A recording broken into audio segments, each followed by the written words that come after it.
Περιττό στοιχείο τόσο από κατασκευαστικής όσο και από διακοσμητικής άποψης, το οροφοδιαμέρισμα αυτό αποδεικνύεται αντάξιο της προσδοκίας των δημιουργών του, να είναι τη ζωή δηλαδή των κατοίκων του.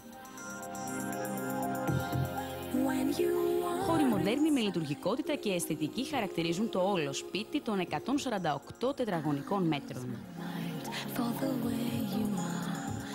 Η γαλήνη του Λευκού επιλέχθηκε για το living room. Σε πρώτο πλάνο η απεριόριστη θέα που προσφέρουν τα γυάλινα ανοίγματα και οδηγούν στις τεράστιες βεράντες.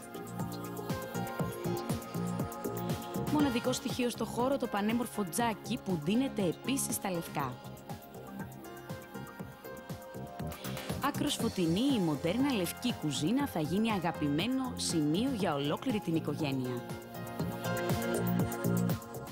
Νεοκλασικά μοντέλα αρχιτεκτονικής στα υπνοδωμάτια, ένα εκ των οποίων μάστερ, απλότητα, ηρεμία και χαλάρωση ο σκοπός τους που επιτυγχάνεται με τον καλύτερο τρόπο.